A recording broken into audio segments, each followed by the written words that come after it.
खरा दिन स्टार्ट हो गलानी एबे तो खाइबापी ठंडा ठंडा बहुत ही भल लगे आइसक्रीम हो कि मीठा दही हो।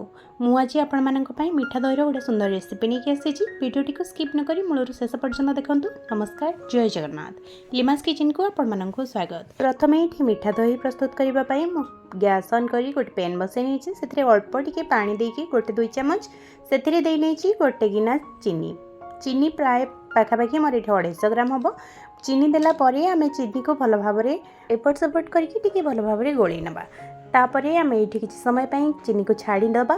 किसी समय पर आपण मैंने देखिए ये धीरे धीरे कैरमलाइज होगा स्टार्ट हो। आज रही मीठा दही रेसिपीटी बनवा बहुत सहज, ता सहित बहुत कम समय बनीज। आपण मैंने प्रस्तुत निहाती करूँ। ये गरम दिन में बाहर किणिकी खाଇବା अपेक्षा 2-3 जिनिस जदि आमर घरे बहुत टेस्टी बनीज ताहले आम मार्केट रो मीठा दही किणवा नहीं। ये देखो कैरमलाइज होगा धीरे धीरे स्टार्ट हो गला। चीनी कलर मध्य चेंज हो गला। आप देखिए तो जापे एवं आम आउ कि समय एपट सेपट टी गोल नवा। तापर आम से देना क्षीर। मुझे 1 लिटर क्षीर को व्यवहार करी। क्षीर को प्रथम मुझे भल भाव गरम कर आम चीनी सहित मिसई नवा। क्षीर को प्रथम जदि आप गरम करके रखी नहीं किसी समय फुटे नहीं भल भाव ताल बनवाई बहुत कम समय लगे। ये देखो कैरमलाइज आमर बहुत भल भाव हो गला। कलर पूरा चेंज हो गला। आम से अल्प अल्प करके क्षीर को दबा कहीं बहुत गरम थाए। आप पूरा केयरफुली ही देवे ना छिटकी पड़ी था ऊपर को फटका फटका हो। प्रथम अल्प किसी देकी धीरे धीरे गोल नापर से सब क्षीर को देना। सब क्षीर को देनेला आम किसी समय कंटिन्यूअसली गोलेबा जपरी चीनी मेल्ट हो भल भाव क्षीर सहित मिसीज। ये किसी समय आम भल भाव क्षीर को फुटे ना। ये मीठा दही आप थे निश्चय प्रस्तुत करके देखूँ। छोट पिला हो कि बड़ लोक हो समस्त को पसंद आसो। बहुत टेस्टी खावाई बहुत कम समय प्रस्तुत हो।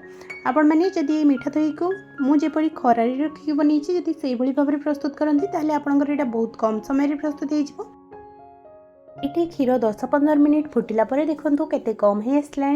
एवं आम गैस फ्लेम को ऑफ कर नवा एवं नेक्स्ट स्टेप को जीवा। आ भितर क्षीर आमर भल भाव ठंडा हो जाइथिबो। ये गोटे काच बाउल नहीं गोटे स्ट्रेनर रखी नहीं गोटे रुमाल मुझे व्यवहार करेकोसी सफा कपड़ा ये व्यवहार करें। देना दही। दही मुझे गोटे गिना नहीं गोटे गिना दही को आम से रुमाल पर रखी नवा।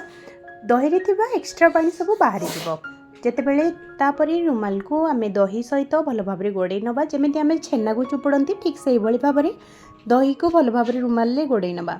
एवं तापर गोटे गिनारे पानी रखिकी किसी समय रखी नवा। देखो ये केते सारा पानी मोर बाहरी 10-15 मिनिट पर ये पूरा छेना भली आमर दही पूरा हो जाइए पूरा गोटे मुंडा। एबे ये दही आमर जमा भी पानी नहीं। एबे आम गोटे हुइस्कर नहीं ताकू भल भाव में फेंटी नवा। दही गोटे क्रीमी टेक्सचर आसवा पर्यंत आम दही को फेंटी नवा। ये देखो किसी समय फेंटी नेला दहीटी आमर पूरा क्रीमी क्रीमी ही देखा एबे आम एक गोटे साइड कर नवा एवं गोटे माटी पात्र आम ये दही को बसैबा। आपण चाहिए अन्य कौन से स्टील बासन में बसई पारे। मु किंतु ये गोटे माटी हांडी नहीं। प्रथमे से दही को आम जो पेंटिक रखी थी माटी हांडीर चारिकड़े लगे नवा। ऊपर साइड तल साइड सबुआड़े पूरा भल भाव में लगे नवा। ये आप दही टी खटा वाला दही ने जदि आप पूरा फ्रेश दही नौकरी ताले दही बसवाई टी टाइम लगे। किंतु आपड़ जदि खटा दही टी व्यवहार करेंगे ताले बहुत जल्दी आमर दही बसी जाए। मीठा दही बहुत जल्दी प्रस्तुत हो जाए। माटी हांडी दही लगे नहीं सारापर आम गोटे साइड कर बाकी जहाँ दही आमर बड़ी से आम देना क्षीर जो आम फुटेकी रखी देना। क्षीर को टिके ठंडा करके ही व्यवहार करेंगे। गरम क्षीर जमा भी ये दही व्यवहार करेंगे ना ना फाटीज। क्षीर को भल भाव में ठंडा कर आम ये दही सहित मिसई नवा। एवं दही क्षीर को भल भाव में आउ थे मिसई नेला आम से माटी हांडी गोल रखि सब मिक्सचर को देना। जी आपंकर ये धरब से देवे। मोर ये गोटे गोटे माटी हांडी पूरा फुल हो गला अल्प टे बड़ा मुझे ये देखो गोटे आलुमिनियम फॉइल नहीं कि पूरा माटी हांडी को कवर कर जमी या भीतर को एयर पास न कर भाव में टाइट करके आप भल भाव में बांधि ने। तापर मुझे गोटे रबर लगे नहीं टी अधिका टाइट होपाई।